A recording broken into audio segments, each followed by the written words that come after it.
introvert. I've said this a few times, but it's been a while since we have visited. But I've had a few things on my mind lately, and I thought I'd share them with you. Um, my training is in mental health. And so I think in terms of mental health, I think in terms of psychology and counseling, that kind of thing. When I think of the world, I think that way. And I suppose everybody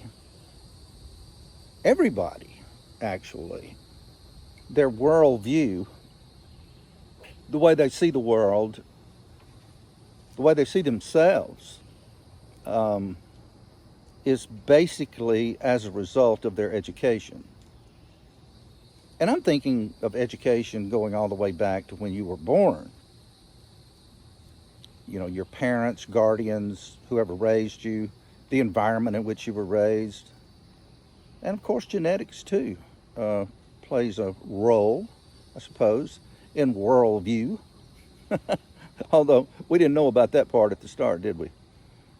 But I've been thinking lately about what Freud said, and I'm not Freudian. I know Freud did a lot for the world of mental health. He helped, of course, begin the process of defining it and categorizing it to some degree, like with id, ego, superego, those types of things. Seems to me, though, Freud just basically always made a beeline to the genitals, thinking that most neurosis was a result of sexual frustration, perhaps. Although that's being too critical of Freud, really, I think. He did a lot. He really did. Not too many people are Freudian or psychoanalytic today in the mental health profession, at least. I'm certainly not. But Freud did define mental health to some degree, and he did help categorize it to some degree. But one of the things that Freud believed, I think, is that neurosis, that is, let's just say, using a lay term, crazy, nuts, whatever.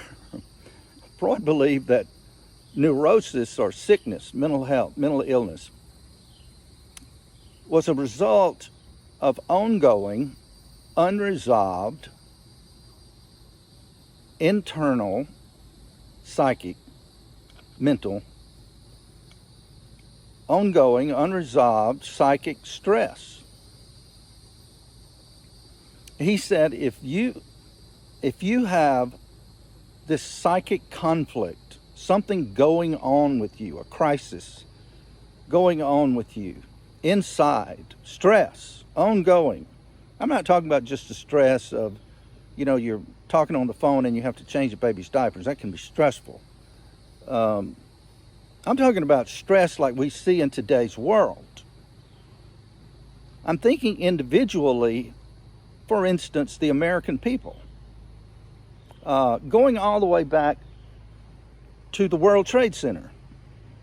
You see these movies, these pictures, moving pictures of people trying to escape the World Trade Center. You see them running down the street ahead of this cloud that's chasing them. The World Trade Center put America on red alert in terms of stress. I mean, it was a terrible, terrible time for us. We realized, a lot of us did realize for the first time, that we were very vulnerable as a people. We could be destroyed, basically. So I think that was the beginning, at least, I'm just going to use that as an X on the calendar. That was the beginning of this internal psychic conflict, this stress, if you will. And then, I'm not going into any order here. I'm talking about it, what I see. But then after the World Trade Center, we've got things that happened like hurricanes, like Katrina and things like that. And it's not just Katrina, it was other disasters as well that were just heartbreaking to see, to hear about. They really were. see bodies floating in water, and it's just a time of stress and turmoil. And then, not only that, but we began to, during the Trump administration at least, and I'm not pro-Trump, anti-Trump, I'm not talking about Trump as a person, as a president, or anything else. I'm talking about the climate of the country during that time was tumultuous. I mean, I've never seen such division. I've never seen such chaos and craziness over a president. And I've been alive a long, long time. I've been through a lot of presidential reigns.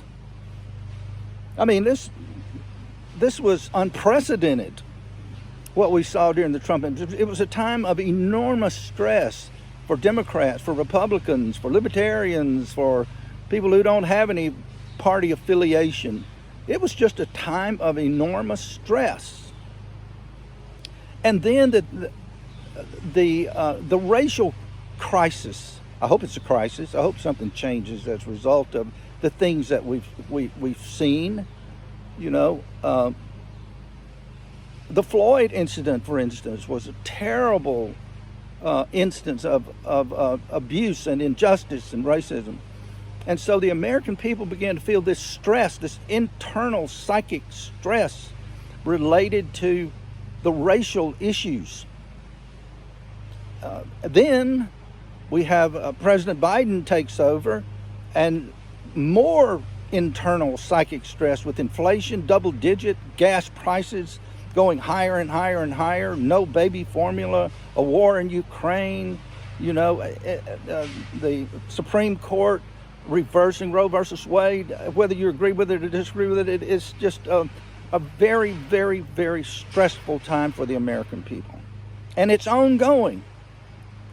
We are sitting around wondering, when is all of this going to level out? When is it going to come to a head, a fruition? You know, is it going to be like this forever? It seems like it. Russia threatening nuclear war and all that. Oh my God, I remember the Bay of Pigs, and I remember the Cuban Missile Crisis. That tells you how old I am. But, you know, that's Russia's threatening that. That is such a stressful amount of verbal threats. You see what I'm saying? So if Freud was correct, that sickness, craziness, oh, did I mention shootings? We used to could go to church and feel safe. You get shot in church. We used to go to the supermarket and just shop for food. You get shot in a supermarket. We used to go to school, feel okay. You know, you get beat up by a bully, but that's bad enough. But now, you get killed. You're driving down the road with your family, a stray bullet gets you or your daughter. Or this road rage person behind you stops, comes up, shoots everybody. What? You know, it's like, what the hell is going on? Just one thing after another. If Freud was correct, and I think he was, this entire damn nation, or at least a large part of it, is as crazy as a shot rabbit. Excuse me for all you anti-hunters. That's a whole nother story, see. Oh, what about what words mean?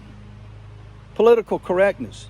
How much stress is on the American people to say the right thing, or they get their ass fired? You see what I mean?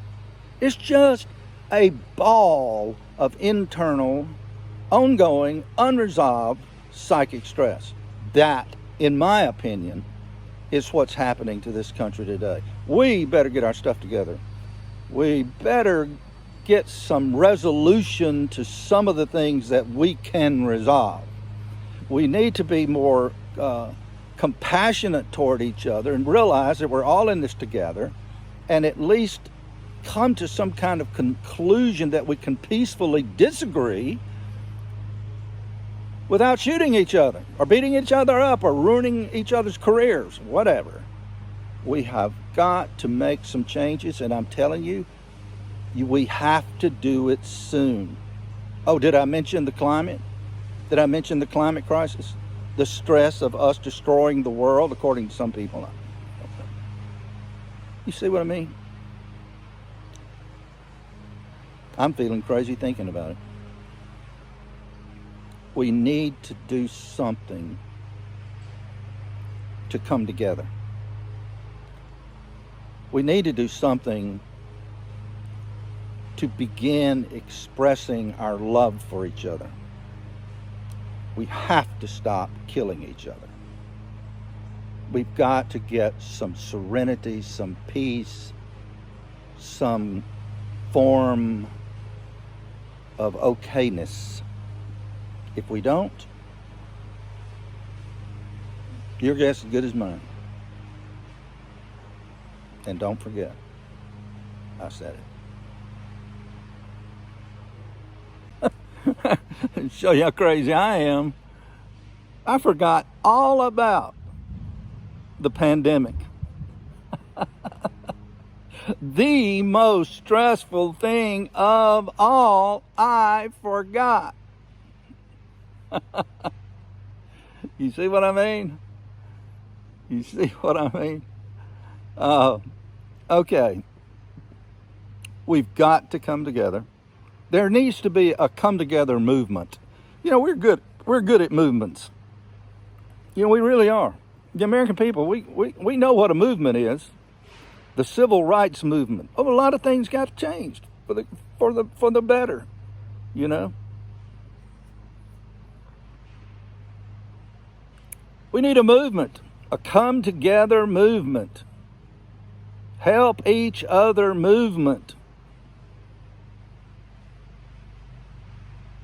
We need that. We've got to have it. We really do.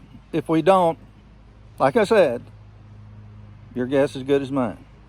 And like I said, don't forget I said it.